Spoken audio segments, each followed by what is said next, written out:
ఏమండి ఇన్ని నాణాలు ఎక్కడివి? ఇదంతా మన పొలంలో పండిన బంగారం. ఈసారి నేనేసింది లక్ష్మీ 39 60 సిక్కా. పేరులోనే సిక్కా ఉంది చూడు. లాభం పక్కా అని అప్పుడే అర్థమైపోయింది.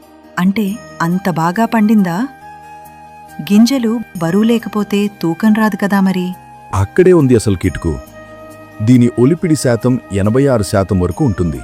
అంటే కంకిలో బెండు తక్కువ, గింజలే ఎక్కువ. అందుకే బస్తా తూకం అదిరిపోయింది. రేటు కూడా రికార్డు స్థాయిలో వచ్చింది. మరి గింజ రంగు, క్వాలిటీ ఎలా ఉన్నాయి?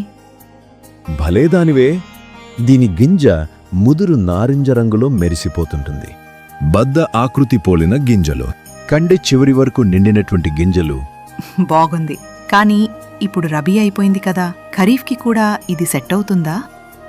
ఇది ఖరీఫ్, రబీ 2 సీజన్లకు అనుకూలం. కేవలం 105 నుండి 110 రోజుల్లోనే పంట చేతికి వచ్చేస్తుంది. నీళ్లు తక్కువైనా ప్రతికూల వాతావరణంలో కూడా తట్టుకుని నిలబడుతుంది. అందుకే ఈ పెళ్లి కళ మనింట్లో ఇలా కనిపిస్తోంది. లక్ష్మి 39 60 సిక్కా. గింజ నాణ్యతలో పక్క, రైతుకి లాభం పక్క. లక్ష్మీ సీడ్స్. సారవంతమైన నేల, బలవంతుడైన రైతుకి శక్తివంతమైన విత్తనం. లక్ష్మీ సీడ్స్ వారి ఉగాది శుభాకాంక్షలు.